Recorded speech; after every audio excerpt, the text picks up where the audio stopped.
Второй день форума традиционно начинается со знакомства со стендами регионов. Делегация во главе с министром России по делам Северного Кавказа Львом Кузнецовым подходит к презентационному стенду канала «Мир», который за 5 лет впервые участвует в форуме. Журналисты рассказывают гостям о своих трендах и достижениях в мире СМИ. Нашу радиостанцию «Радио Мир» слушает 40 миллионов человек.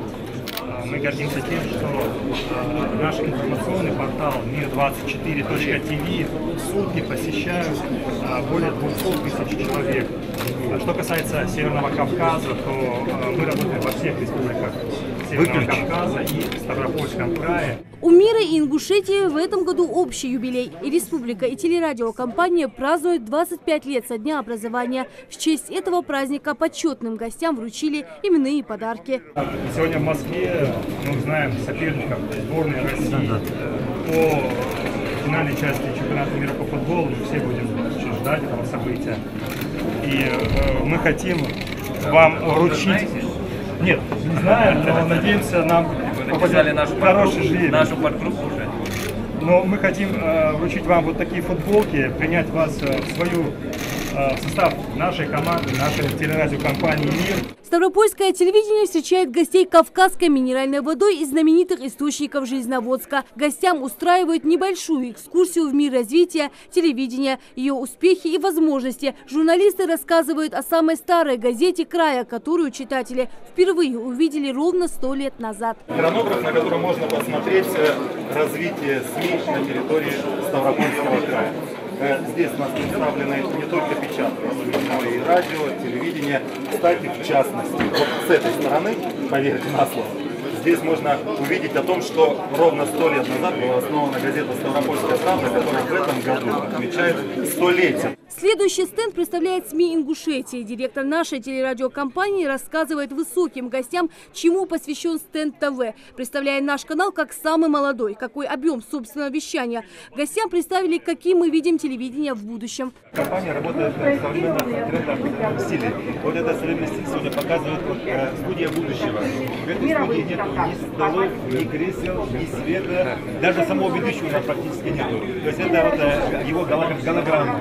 Да, голограмма, да. И, наверное, все знают, да, что современные фильмы со съемками Традиционно на форуме СМИ заключаются и выгодные контракты. Юнусбек Евкуров и Михаил Ведерников подписали соглашение между нашей республикой и Псковской областью о научно-техническом, социальном и культурном сотрудничестве. А вот теперь протокол соглашения подписан. Поздравляю, господа. Не нападать на Псковский. Еще одно соглашение Ингушетия подписывает с Российской ассоциацией по связям с общественностью. Стенд нашей республики привлек к себе большое внимание гостей и участников форума. Все благодаря идеям телевизионщиков, которые постарались всех удивить. И это им, безусловно, удалось, чего стоит одна конструкция. Казалось бы, на первый взгляд, это обычные коробки, но включается проектор и начинается целое шоу под названием «Маппинг». Каждая деталь символизирует собственный контент нашего канала. Такая конструкция здесь на форуме представлена только у НТРК Ингушетия. Если одни журналисты здесь на форуме представляют свои печатные издания, другие демонстрируют свое техническое оснащение, как, например, Чеченская республика. Очень хорошая вещь. Как мы знаем, главная боль всех операторов, когда картинка дергается. Вот это позволяет сохранять устойчивость камеры.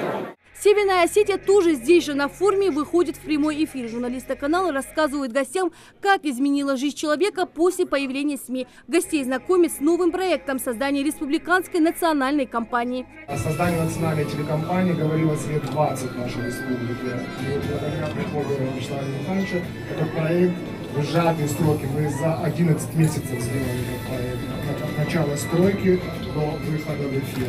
Дагестанские, карачаево-черкесские и кабардино-балкарские стенды традиционно представляют печатные СМИ, которыми регионы, несомненно, гордятся. Форум СМИ Северного Кавказа подходит к концу. Несомненно, его значимость показали участники и гости, заинтересованные в общем деле. Вся наша жизнь, она здесь вот, да, в мобильном телефоне, на камерах, в интернете. И поэтому ключевая задача власти – быть открытым, понятной. И с другой стороны, опираясь на ту информацию, которая есть в СМИ, но объективную тоже, адекватно реагировать. Поэтому я считаю, что мы обречены быть вместе. Мы уже не первая и четвертая власть, да, а мы те, кто формирует общество, и должны понимать свою ответственность каждый в разрезе тех компетенций, которые каждый выполняет. Форум, он создавался, одной из главных задач имел цель и задача имел такую вещь, как в хорошем смысле представить наши регионы северокавказские. И я думаю, что это все удалось, в том числе и на первом, и на втором, и на третьем, и на четвертом, а сегодня на пятом тем более. И когда мы с этого года форум начинает идти по регионам, он будет больше эффекта иметь, чем это было до сих пор. Журналистика в СКФО, несомненно, развивается. И 5-й юбилейный форум тому подтверждение. Нашими глазами мы даем возможность вам, дорогие телезрители, быть в курсе всех событий 24 часа в сутки. Уверенными шагами мы, журналисты СКФО, движемся в большое будущее. Лина Цичоева, Адам Далаков, Султан Булгучев. Новости 24.